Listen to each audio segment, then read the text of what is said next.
Charlie Munger, the late legendary billionaire, once said something that sounds like a punch in the gut.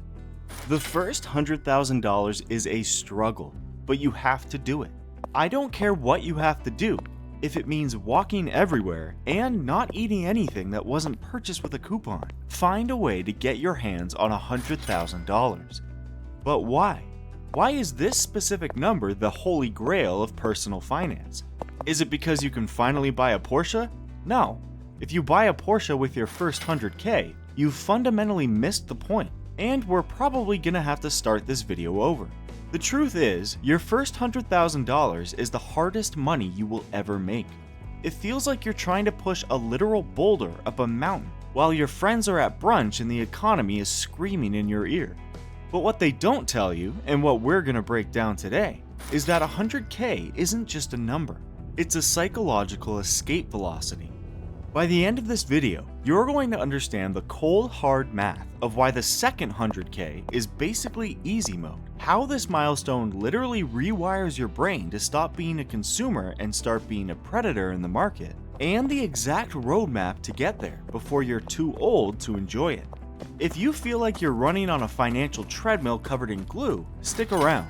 You aren't crazy. Let's fix that. The math. Why it's so slow. Meet Alex. Alex is 25. He's disciplined. He saves $10,000 a year. He puts it into a boring S&P 500 index fund, returning a standard 7%. Alex watches the charts every day.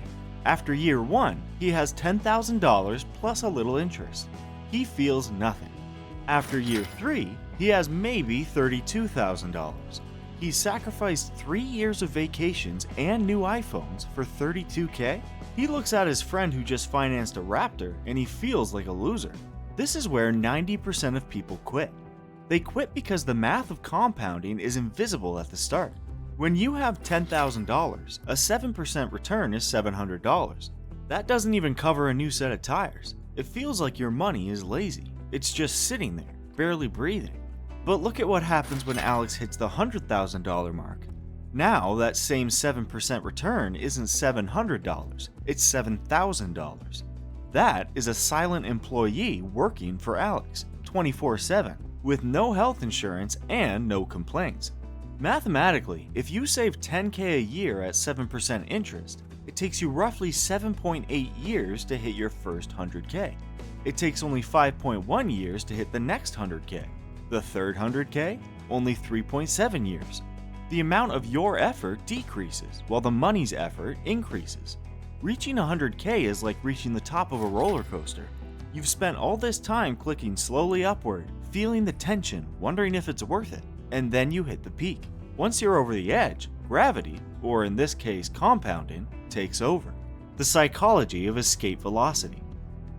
But the math is only half the story.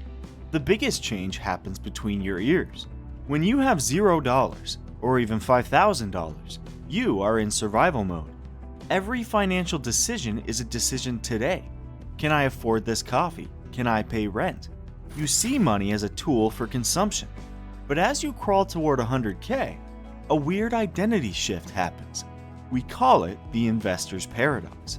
Suddenly, you stop seeing a $50,000 car as a status symbol, and you start seeing it as the $3,500 in annual dividends I'm throwing away.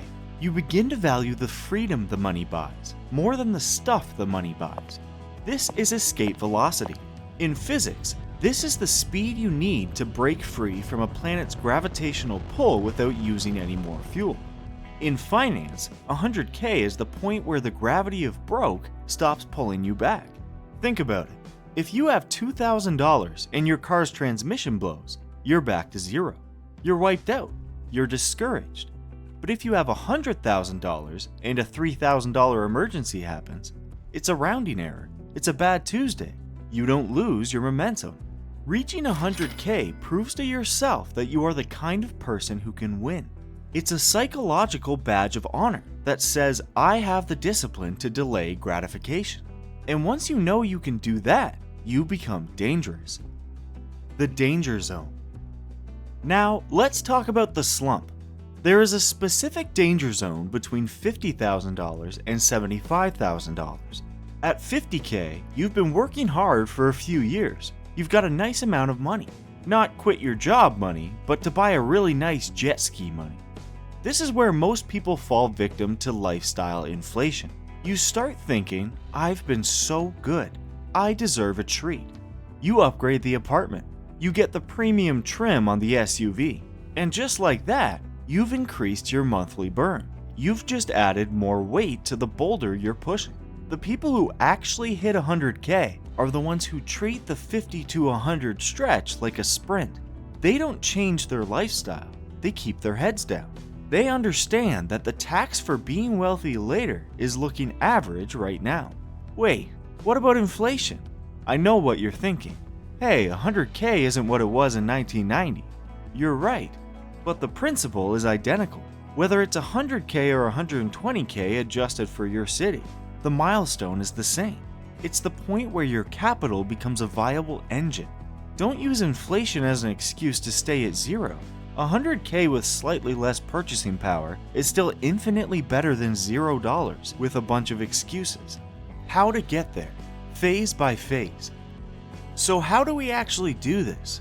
It's easier when you think of it in 4 quarters, like stages of a game. Each one has a different job. Each one demands a different mindset. The first stretch is from $0 to $25,000. This is the grind. The only thing that matters here is income and defense. Investment returns? Honestly, they're irrelevant at this point.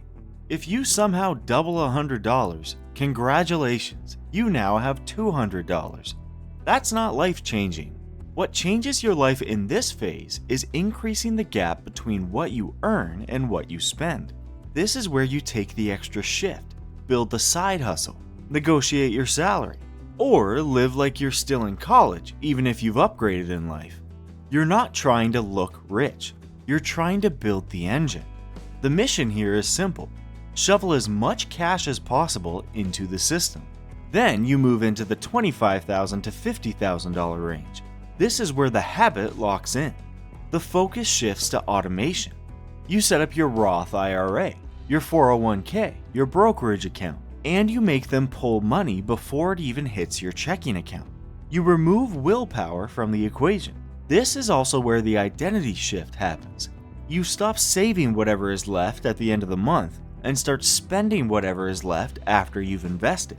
That subtle flip changes everything. You're no longer hoping to build wealth. You're structuring your life around it. From $50,000 to $75,000 is what I call the danger zone. This is where people mess it up. Your investments are finally starting to grow on their own. You'll see small jumps that feel exciting, but the numbers still aren't massive. This is where new money syndrome creeps in. You start thinking you're ahead. You feel tempted to upgrade everything. The key here is to stay bored.